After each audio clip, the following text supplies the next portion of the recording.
College में पढ़ाई के दौरान नीतीश कटारा और भारती यादव एक दूसरे से मिलते हैं, दोनों में प्यार हो जाता है। नीतीश कटारा भारती यादव से शादी करना चाहता है और नीतीश कटारा को ये मालूम था कि भारती यादव कौन है, डीपी यादव कौन है, लेकिन इसके बावजूद चूँकि वो एक उसूल का पक्का, बहुत ही शरीफ, सीधा, निडर, उसे लगता था कि चूँकि उसकी मोहब्बत में कोई छल कपट या ऐसी चीज़ है नहीं, बहुत साफ़ सुथरा है, तो शायद दोनों परिवार के लोग इस शादी के लिए राज़ी हो जाए।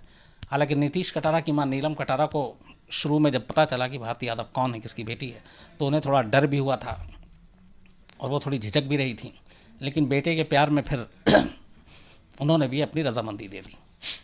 तो कॉलेज में पढ़ाई के दौरान इन दोनों की दोस्ती, फिर प्यार हुआ। धीरे धीरे ये बात डीपी यादव के घर के लोगों को पता चली। अब डीपी यादव के जो घर में पता चली तो डीपी यादव का बेटा विकास यादव और उसका कज़न डीपी यादव का जो भतीजा है विशाल यादव, इन सबको भी जानकारी थी। तो ये लोग नाखुश थे इन दोनों के रिश्ते से या इन दोनों के मिलने जुलने से और कई बार इसको लेकर नीतीश कटारा को धमकी भी दी गई। उससे कहा गया कि वो भारती से दूर रहेगा, लेकिन नीतीश कटारा नहीं माना। वक्त बीतता गया। तभी 16 दिसंबर 2002 को गाज़ियाबाद में एक शादी थी और वो शादी डीपी यादव के एक जानकार की थी। उस शादी में नीतीश कटारा भी पहुंचा, क्योंकि नीतीश कटारा को भी इनवाइट किया गया था। तो शादी में डीपी यादव की तरफ से विशाल यादव, विकास यादव की मां यानी डीपी यादव की वाइफ, भारती की बहन और इधर से नीतीश कटारा उस शादी को अटेंड किया। 16 फरवरी की रात, सर्दी का महीना था और फरवरी में दिल्ली और दिल्ली के आसपास काफ़ी ठंड होती है। तो रात करीब 10-11 बज चुका शादी में। उसके बाद अचानक विकास यादव और विशाल यादव, ये लोग शादी के बाद, दिल्ली और उसके आसपास में एक बड़ा कल्चर है कि जब शादी वादी होती है तो उसके आसपास के जो एरिया थोड़ा सन्नाटा होता है या फिर जहाँ पे कार वार पार्क होती है या पंडाल के पीछे, तो लोग कारोबार करते हैं, मतलब कार में बैठ के शराब पीना या फिर इधर उधर। तो कहानी ये है कि उस दिन ये लोग भी, इन लोगों ने कुछ ड्रिंक की, विकास और विशाल और उसके बाकी दोस्तों ने, और शादी में नीतीश कटारा को वो देख चुके थे कि नीतीश कटारा आया हुआ, और नीतीश कटारा और भारती को बात करते हुए भी देख लिया। इसके बाद वो रात को विशाल यादव और विकास यादव ये नीतीश कटारा को बुलाते हैं अपने साथ और उसे कहीं चलने के लिए कहते हैं। तो उसे कोई भी वहम नहीं था नीतीश कटारा को। नीतीश कटारा आसानी से तैयार हो जाता है। उसके बाद एक गाड़ी में ये बैठते हैं तीनों, और गाड़ी में उसके अलावा एक चौथा शख्स और था, और ये गाड़ी चली जाती है। रात 11-11:30 की बात थी, 16 फरवरी 2002। उसका नीतीश कटारा को वो लेके चले जाते हैं। उसका नीतीश कटारा वापस लौट के नहीं आता, ना उस शादी में और ना घर। रात के करीब 3 बज जाते हैं। जब 3 बज जाता है तब नीतीश कटारा की मां नीलम कटारा को फिक्र होती है। नीलम कटारा को मालूम था कि ये शादी में गया और उस शादी में ये तमाम यादव के, जो डीपी यादव की फैमिली के लोग हैं वो भी होंगे, तो उन्हें चिंता होती है। वो सीधे उसको फ़ोन मिलाते हैं। नीतीश कटारा फ़ोन पर रिप्लाई नहीं करता है, तो वो भारती यादव को फ़ोन करती हैं नीलम कटारा। उन्हें मालूम था कि भारती यादव और इन दोनों के बीच में जो रिश्ते हैं सब कुछ। तो भारती यादव को जब वो फ़ोन करती है तब भारती यादव कहती है कि नहीं, वो तो यहाँ भी नहीं है और मुझे एक डाउट है, कुछ मुझे शक हो रहा है। तो वो भी घबरा जाती है, कैसा शक? उन्होंने कहा कि वो विकास और विशाल के साथ गया और पता नहीं कुछ ऊंच नीच ना हो जाए, तो आप डैडी से बात कीजिए, मतलब डीपी यादव से। उसके बाद भारती डीपी यादव का भी नंबर देती है, लेकिन डीपी यादव फ़ोन नहीं उठाते। उसके बाद और फिर रात कॉल करते हैं, पूरी रात बीत जाती है। अगले दिन सुबह हो जाती है। नीलम कटारा बेहद परेशान, घबराई हुई। तो फिर भारती उन्हें मशवरा देती कि आप पुलिस में कंप्लेंट कीजिए।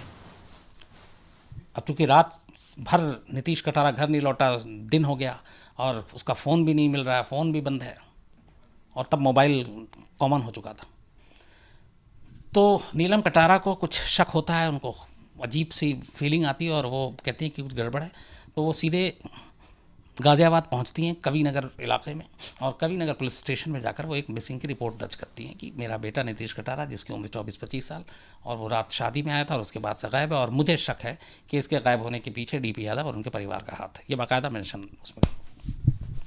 पुलिस रिपोर्ट लिख लेती है। उसके बाद तमाम तलाशी होती है, लेकिन कुछ पता नहीं चलता है। तो 17 फरवरी की पूरी सुबह शाम लगभग बीत जाती है। उसके बाद अचानक अगले दिन सुबह सुबह जहाँ पे ये शादी थी, जिस जगह पे आखिरी बार नीतीश को देखा गया था, वहाँ से ठीक 80 किलोमीटर दूर एक खुर्जा है, खुर्जा शहर है, जहाँ की मट्टी के बर्तन बड़े फेमस हैं, वो अलग अलग डिज़ाइन में जो बना के बेचते हैं। तो 80 किलोमीटर है। तो उस खुर्जा के पास एक हाईवे के नीचे सुनसान जगह पे कोई राहगीर गुजर रहा था, उसने एक डेड बॉडी देखी। उसने पुलिस को कॉल किया, पुलिस को बताया। तो वो थोड़ा सा जंगल टाइप का एरिया था हाईवे के नीचे। जो लाश थी उसका मुंह ज़मीन की तरफ था, पीठ आसमान की तरफ, मतलब वो अंधे मुंह पड़ा हुआ था। तो पुलिस वहाँ पहुँचती है, जब वो देखती है तो उसको बॉडी को देखने से पता चलता है कि इस लाश को जलाने की कोशिश की गई है। और इत्तेफाक से उससे एक रात पहले बारिश हुई थी, तो बारिश की वजह से उस जगह पे पानी काफ़ी जम गया था। तो बॉडी तो लगभग जली हुई थी, लेकिन जो पेट के बल चुके बॉडी थी, तो उसको जब पलटा गया तो कुछ पोर्शन नीचे उसके बॉडी के, पानी जो कीचड़ बन गया था वो उस बॉडी के नीचे था। तो कातिल ने क्या किया कि मारने के बाद उस पर पेट्रोल डाल के बॉडी को जला दी, लेकिन अंधेरे में रात होने की वजह से वो ये नहीं देख पाया कि जहाँ पे वो जला रहा है वहाँ पे नीचे कीचड़ भी है। तो वो कीचड़ के, जिस कीचड़ के हिस्से में जितनी बॉडी आई वो नहीं जली, तो उससे थोड़ी सी शिनाख्त होने में आसानी हो गई। लेकिन फिर भी बॉडी की हालत बहुत बुरी थी। उसके अलावा पेट वेट पे बहुत सारे चोट के निशान थे। ये था कि काफ़ी टॉर्चर किया गया, काफ़ी मारा गया और मारने के बाद जलाया गया। तो पुलिस फिर आती है, बॉडी ले जाती है। उसके बाद अब चूँकि यहाँ से बिल्कुल 80 किलोमीटर के रेंज के अंदर ये लाश मिली थी, तो पुलिस को भी इधर कविनगर में एक FIR कम दर्ज थी मिसिंग की, तो शक होता है, तो मिलान कराते हैं। फिर नीतीश कटारा की मां नीलम कटारा को बुलाया जाता है।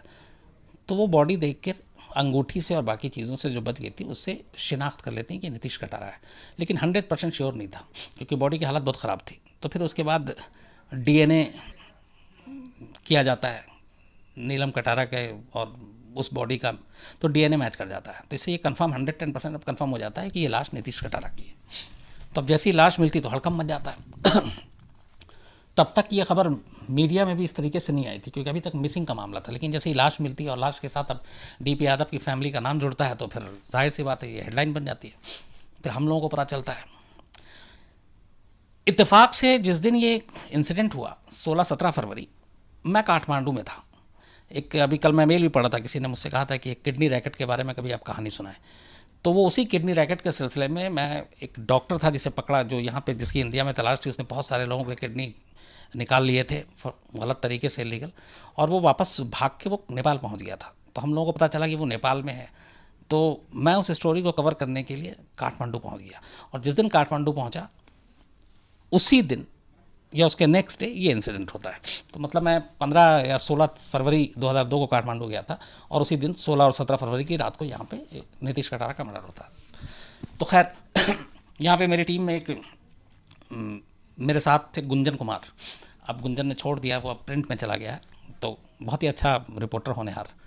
तो हम लोग साथ के थे। तो गुंजन इस स्टोरी को कवर कर रहा था, लेकिन मैं जब काठमांडू में पता चला और DP यादव इनका नाम आया, तो मैं लगातार टच में था गुंजन के, क्योंकि मेरी क्यूरियोसिटी भी थी जानने की।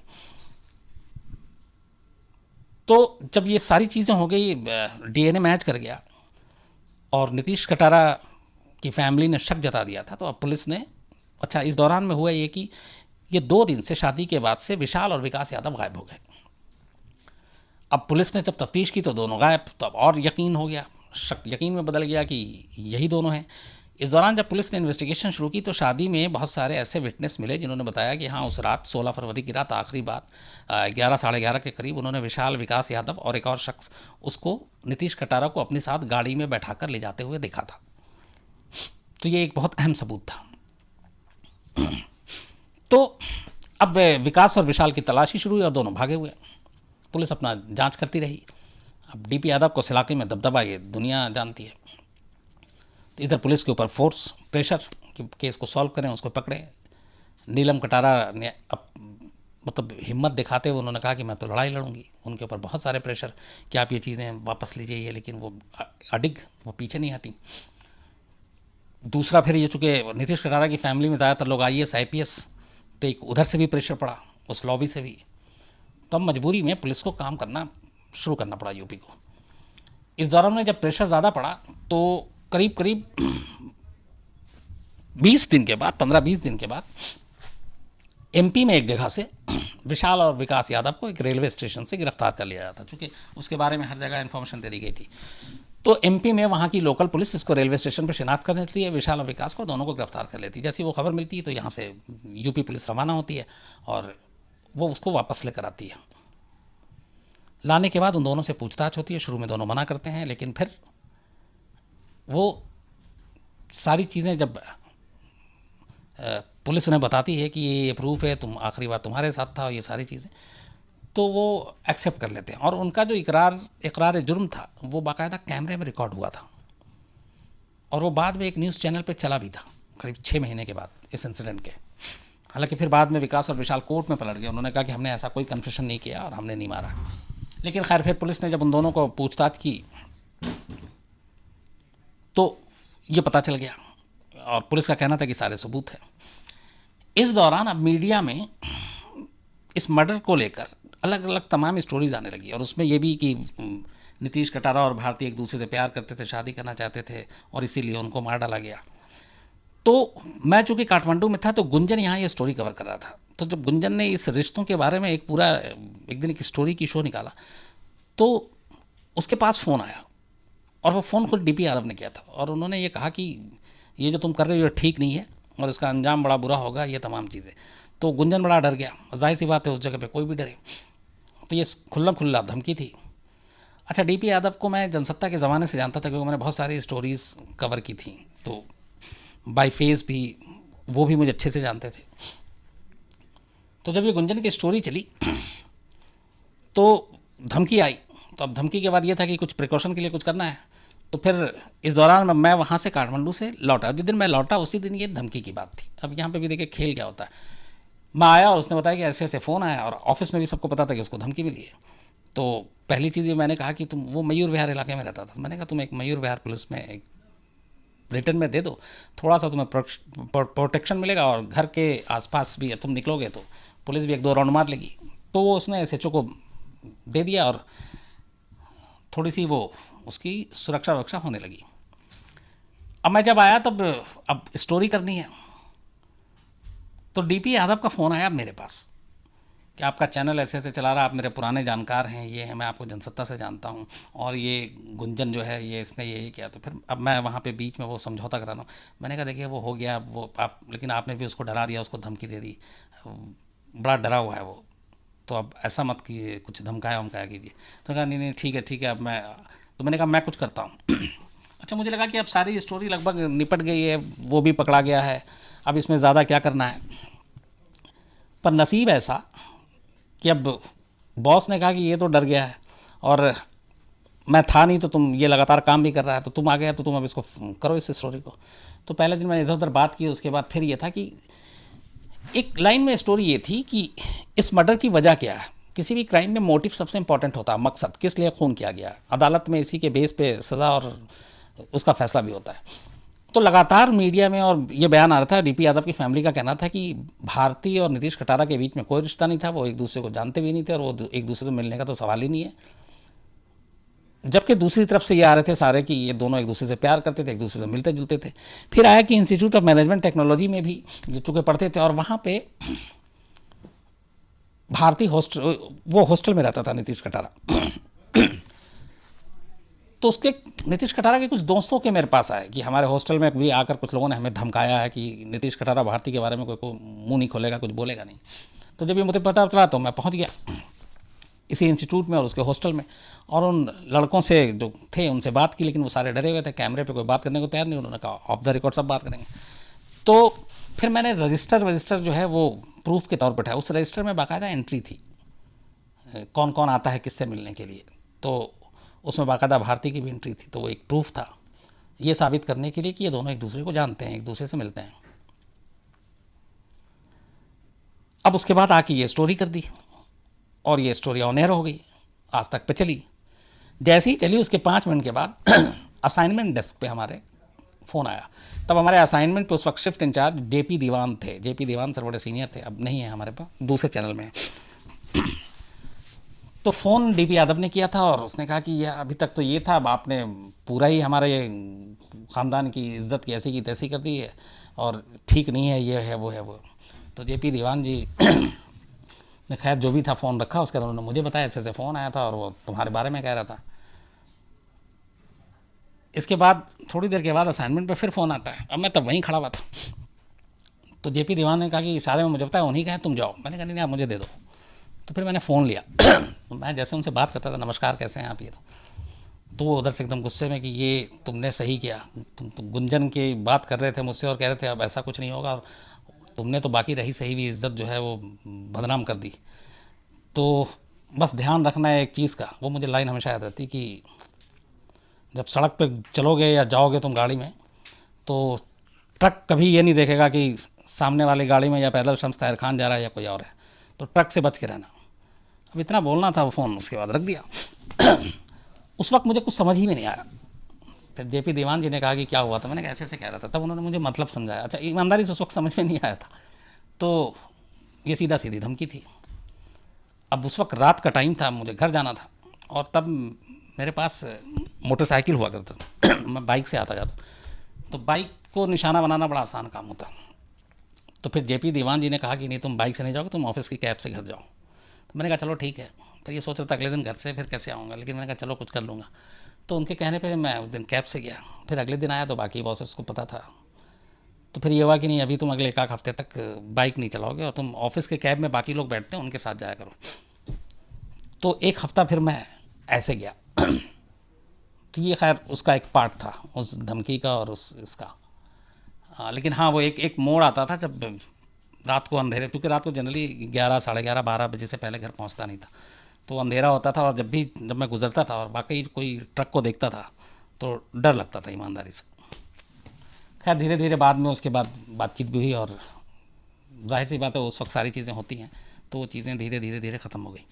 लेकिन खैर कहानी पे अब आते हैं। तो जब इन दोनों को गिरफ्तार कर लिया गया और इन्होंने इकरार जुर्म कर लिया उसके बाद अदालत में ये मामला चला और जब ये गिरफ्तारी हुई 2002 में, उसका 2004 तक, अब आप देखिए अभी तक दबदबा, करीब 66 बार विकास यादव को बेल मिला। तब मर्डर के चार्ज हैं, उसके बावजूद अलग अलग किसी भी रीज़न से। अब 2 साल में 66 बार बेल, ये अपने आप में बहुत ज़्यादा है।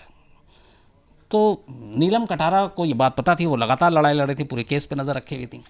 फिर उन्होंने ये मामला सुप्रीम कोर्ट में ले गए। उन्होंने कहा कि ये क्या है, और उन्होंने कहा कि अगर ये यूपी में ही मामला चलता रहा तो हमें इंसाफ नहीं मिलेगा। तो सुप्रीम कोर्ट ने इस पर संज्ञान लेते हुए बाकायदा 2006 में कहा कि इस केस को जो है दिल्ली ट्रांसफ़र कर दिया जाए और इसकी सुनवाई दिल्ली में होगी। जुरिसडिक्शन यूपी है, गाज़ियाबाद है कोर्ट, लेकिन सुप्रीम कोर्ट ने कहा नहीं, फ्री एंड फेयर ट्रायल होगा तो उसके लिए इसको दिल्ली में करें। तो ये केस ट्रांसफ़र दिल्ली में हुआ, उसका दिल्ली में सुनवाई हुई, फास्ट ट्रैक कोर्ट में इसकी सुनवाई चली और 6 में ट्रांसफ़र होता है। 2008 में ट्रायल कोर्ट फैसला सुनाती है। जो उस रात विकास और विशाल यादव दोनों जो गए थे, उनके साथ जो तीसरा बंदा था उसका नाम था सुखदेव पहलवान, वो एक सुपारी किलर टाइप का था, तो उसको साथ ले गए थे। तो सुखदेव पहलवान भी बाद में गिरफ्तार हो गया था। तो ट्रायल कोर्ट ने, दिल्ली की जो लोअर कोर्ट है, उसने अपना फैसला सुनाया 2008 में 30 मई को। उसमें इन तीनों को उम्र कैद की सज़ा सुनाई, लाइफ इम्प्रिजमेंट। मामला फिर हाई कोर्ट में गया। हाई कोर्ट ने भी 2014 में 8 और 6 साल लगे हाई कोर्ट तक। 14 में हाई कोर्ट ने फिर लाइफ इम्प्रिजमेंट की सज़ा को बरकरार रखी। लेकिन नीलम कटारा इससे खुश नहीं थी। उनका मानना था कि इसमें मैक्सिमम फांसी की सज़ा होनी चाहिए। तो फिर वो सुप्रीम कोर्ट पहुंच गई इस अर्ज़ी के साथ। सुप्रीम कोर्ट ने उनकी उस अर्ज़ी को ठुकरा दिया। और हाँ, लोअर कोर्ट ने और हाई कोर्ट ने अपने फैसले में ये कहा था कि ये एक तरह का ऑनर किलिंग है, क्योंकि भारती यादव के नीतीश कटारा के साथ जो रिश्ते थे वो उसकी फैमिली को या डीपी यादव की फैमिली को पसंद नहीं था, तो ये ऑनर किलिंग था, जजमेंट में लिखा। लेकिन सुप्रीम कोर्ट ने इसको पलट दिया। उसने कहा कि ये ऑनर किलिंग नहीं था, और सुप्रीम कोर्ट ने ये भी कहा कि ये रेयरेस्ट ऑफ रेयर की कैटेगरी में नहीं आता है। तो सुप्रीम कोर्ट ने फिर हाई कोर्ट और लोअर कोर्ट के जो लाइफ इम्प्रिजमेंट का फैसला था उसको 25 साल पहले, जो हाई कोर्ट ने कहा था उसने 30 साल की सज़ा थी। लाइफ इम्प्रिजमेंट में 2 तरह की सज़ा होती है। एक, अगर आपने साल नहीं लिखा तो फिर इसका मतलब है जब तक आप जिंदा हैं तब तक आप जेल में रहेंगे, और अगर लाइफ इम्प्रिजमेंट के साथ अगर ईयर मेंशन कर देते हैं तो फिर उतने ही साल रहेंगे। तो लोअर कोर्ट ने 30 साल लिखा था, हाई कोर्ट ने भी उसको 30 साल लिखा, सुप्रीम कोर्ट ने इसको 25 साल कर दिया। तो 2016 में अक्टूबर के महीने में सुप्रीम कोर्ट का आखिरी फैसला आया है, 2 साल हो गए इस बात को, और सुप्रीम कोर्ट ने कहा कि इन विशाल और विकास यादव को 25-25 साल की, और जो पहलवान है सुखदेव पहलवान जो शूटर था उसको 20 साल की सज़ा। तो अब 25 साल दोनों और 20 साल ये, जिसमें से करीब 16 साल की सज़ा काट चुका है विशाल और विकास यादव, तो उस हिसाब से 7 साल की सज़ा बाकी है। लेकिन यहाँ पे एक कहानी और देखिए कि यही विकास यादव, डीपी यादव का बेटा, जो 2002 में नीतीश कटारा का मर्डर करता है, जिसकी उम्र कैद की सज़ा हुई उसे, ठीक 3 साल पहले 1999 में जेसिका लाल मर्डर केस में भी शामिल था। इसने मर्डर नहीं किया, लेकिन मनु शर्मा जो मेन अक्यूज्ड है, जो खुद उम्र कैद की सज़ा काट रहा है, जिस रात ये लोग दिल्ली के उस पब में गए थे, इसकी कहानी जेसिका लाल की मैं कभी आपको पूरी डिटेल में सुनाऊंगा। तो जेसिका लाल पे जब गोली चलाई थी मनु शर्मा ने, तो उसके साथ 3 दोस्त थे, उन 3 दोस्तों में एक विकास यादव भी था और उसके बाद उसने उसको छुपने में और तमाम मदद की थी। बाद में इस मामले में, हालांकि मर्डर का चार्ज नहीं लगाया कोर्ट ने, लेकिन उसको 4 साल की सज़ा सुनाई थी विकास यादव को।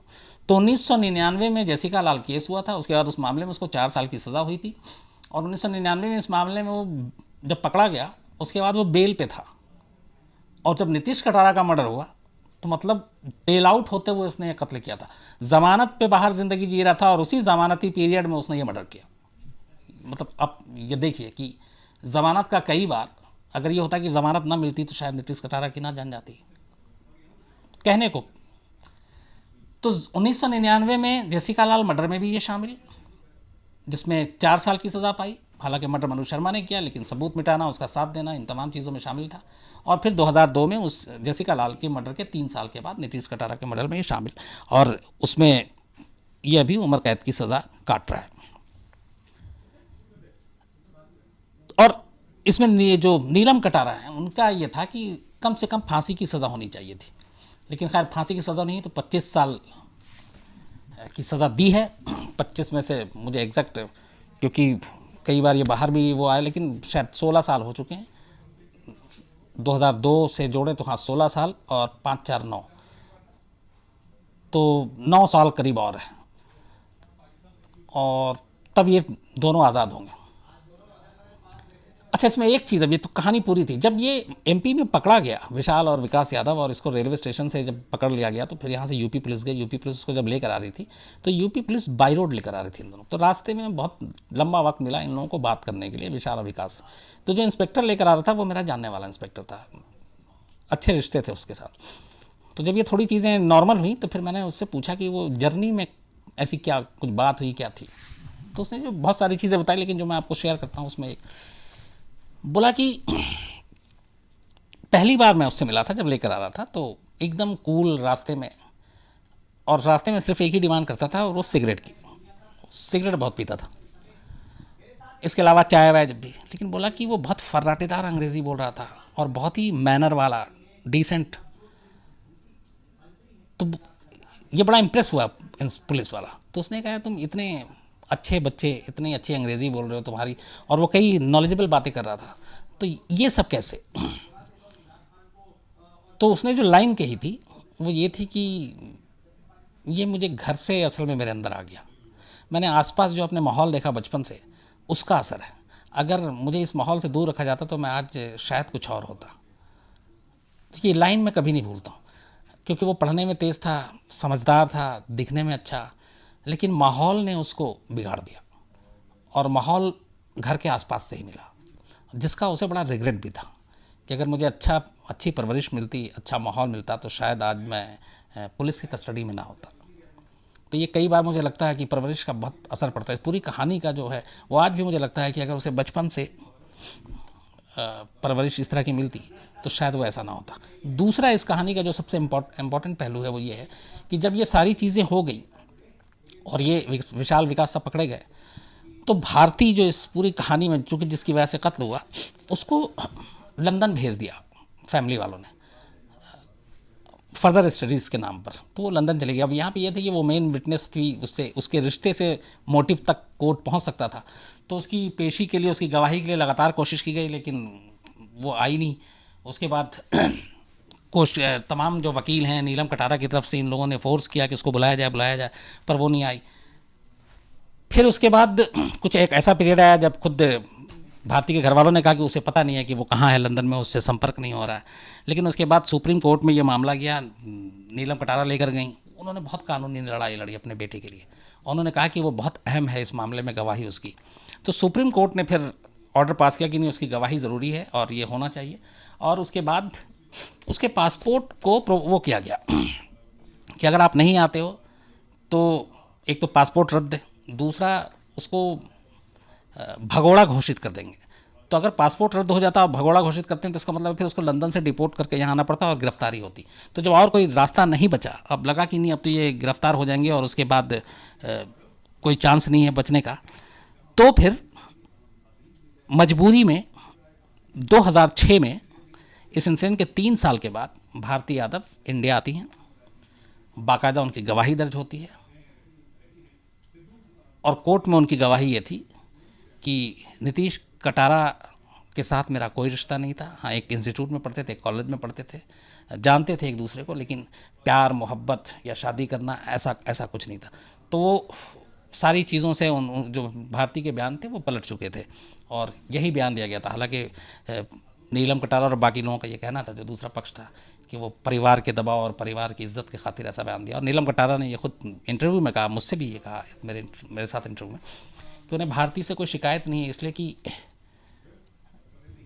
उसके परिवार जिसके साथ, जिन लोगों के साथ रहना है, जिनके साथ है, तो वो जो कहेंगे वो वैसा करेगी। तो वो अपने परिवार का फ़र्ज़ अदा कर रही है और इसीलिए उन्हें कोई शिकायत नहीं है।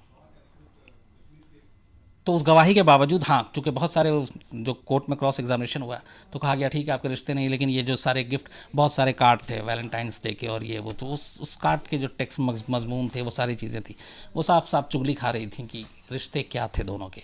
तो वो चीज़ें अदालत ने बड़ी इंपॉर्टेंट मानी और उन सबूतों के को भी सामने रख के ये फैसला सुनाया, जिसकी वजह से इन दोनों को उम्र कैद की सज़ा मिली है। तो ये है